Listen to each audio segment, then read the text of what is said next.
hindi patas para sa mga consumers na sila ang sasalo sa bawat drawing o hindi natutupad na pangako ng mga dambuhalang kumpanya. Ang bawat sentimong dagdag sa singil ng kuryente ay pawis at dusa ng mamamayan na hindi dapat nasasayang sa mga pangakong napapako. ICC Arrest Warrant, ang katotohanan sa likod ng proseso at ebidensya. Sa gitna ng mainit na usapin tungkol sa pag-issue ng arrest warrant ng International Criminal Court laban sa dating Pangulong Rodrigo Duterte, isang mas malaking banta ang umuusbong, ang pagkalat ng disinformation. Maraming post sa Facebook ang nagsasabing walang ebidensya ang ICC o kaya naman ay naghahanap pa lang sila ng ebidensya habang inaaresto na ang sospek. Ang mas nakakabahala, pati ang ilang mga abogado ay nakikisali sa pagpapakalat ng maling impormasyon na ito. Paano nga ba naglalabas ng warrant ang ICC? Salungat sa mga kumakalat na script, ang ICC ay hindi isang organisasyong gumagalaw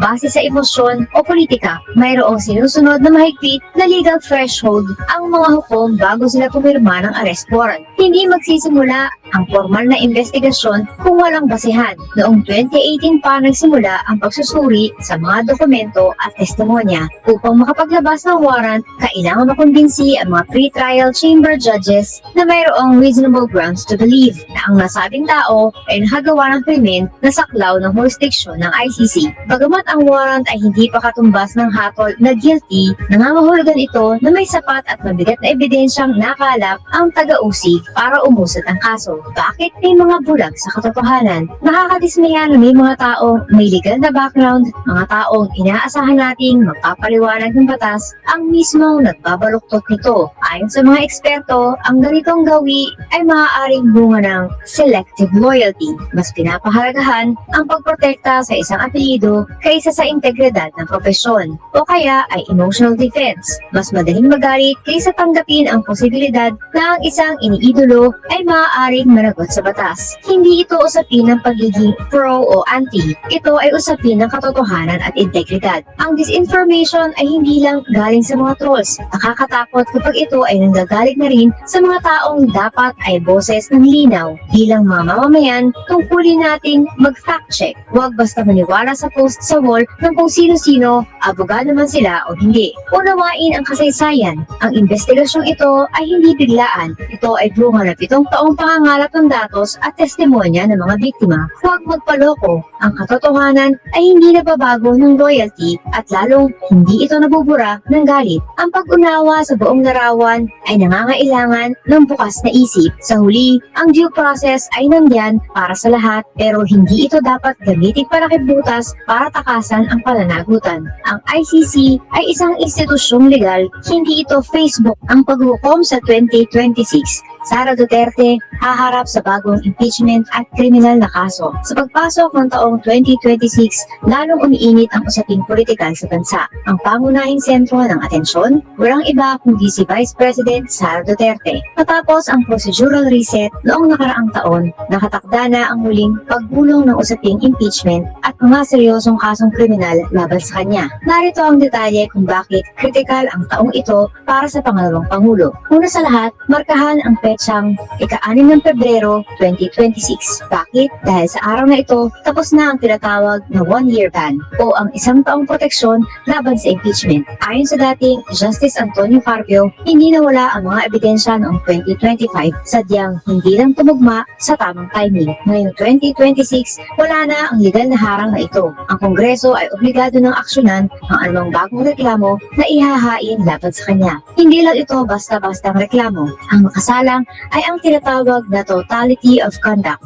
Ibig sabihin, hindi lang isang pagkakamali ang tinitingnan, kundi ang kabuuang asal ng Vice-Presidente. Kabilang dito ang culpable violation of the Constitution o ang sadyang paglabag sa saligang batas, ang betrayal of public trust o ang pagtalikod sa tiwala ng sambayanan, at graft and corruption. Ang pinakamabigat na ebidensya, ang mahigit 612.5 million pesos na confidential funds noong siya pa ang nasa OVP at DepEd. Ayon sa investigasyon, may malalaking butas o liquidation gaps sa kung paano ginastos ang perang ito. Imbis na sagutin ang tanong na saan napunta ang pera, mas madalas umunong atakihin ng kampo ni Duterte ang mga nagtatanong sa halip na magbigay ng malinaw na paliwanag. Hindi rin marites o sabi-sabi lang ang basehan. May mga buhay na saksi at sinumpaang salaysay o affidavit. Nariyan si Ramil Madriaga at Jimmy Cuban na nagtutugma ang mga kwento tungkol sa kung paano inilabas at ipinasa ang pondo. Sa batas, kapag nagtutugma ang mga testimonya ng mga saksi, ito ay matibay na batayan para sa kaso. Bukod sa impeachment sa Kongreso, may hiwalay na laban si VP Sara sa Office of the Ombudsman. Nahaharap siya at 15 iba pa sa mga reklamo ng plunder o pandarambong. Ibig sabihin, kahit makalusot siya sa impeachment,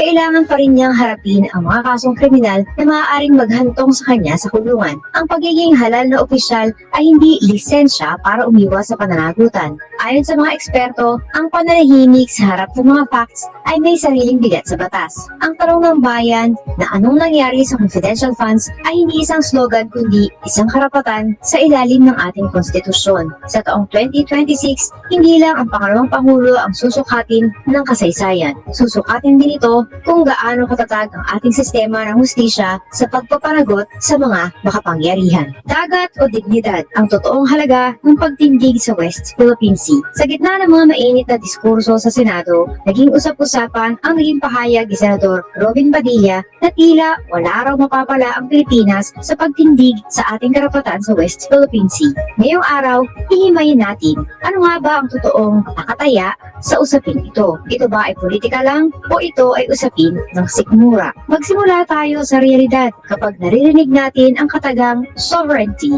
o soberenya, madaling isipin na pangmatalino lang itong salita. Pero sa ating mga mangingisda, ang soberenya ay simpleng nangangahulugang makakauwi ba ako ng may huli para sa pamilya ko? Madaling sabihin na huwag na lang manindigan kung hindi ikaw ang nasa gitna ng laot. Hindi si Senador Padilla ang hinaharang ng dambuhalang barkong bakal. Hindi siya ang binibomba ng water cannon habang mulan ng bangkang kahoy. Para sa ating mga kababayan sa Masinloc at Zambales, ang pagtindig sa West Philippine Sea ay hindi option. Ito ay laban para sa kanilang pagkain sa mesa. Ang pangunahing tungkulin ng gobyerno ay simple, protektahan ang kanyang mga tao at ang kanilang kabuhayan. Kapag ang isang opisyal ng bayan ay nagsabing wala tayong mapapala, parang sinabi na rin niya na ayos lang isakripisyo ang kabuhayan ng maliliit na Pilipino kapalit ng huwad na kapayapaan. Ang diplomasya o pakikipag-usap sa ibang bansa ay hindi nangangahulugang pagyuko. Maaari tayong makipag-usap habang malinaw nating ipinaglalaban ang ating hangganan at dignidad. Dahil ang pakikipag-usap ng walang paninindigan ay hindi diplomasya. Ito ay pagsuko na binalot lang sa magandang salita. Kapag ang sagot natin sa panggigipit ay katahimikan, ang mensaheng ipinararating natin sa mundo ay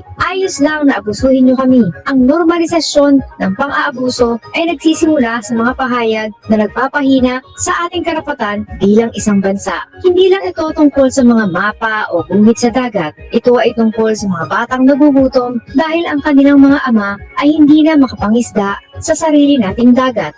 Kapag nawala ang ating karapatan sa dagat, ang totoong nawawala ay ang kinabukasan ng mahihirap na pamilyang Pilipino. Ang tanong na dapat nating itanim sa ating isipan ay hindi teorya kundi prinsipyo. Kung hindi kayang ipaglaban ng isang kinatawarang bayan ang dagat ng kanyang sariling mamamayan, anong klaseng kinatawan siya? Sa usaping ito, walang neutral. Sa bawat pahayag, may dalawang panig lang. Ang mga tumitindig para sa Pilipino at ang mga pumapayag na tayo ay tapakan.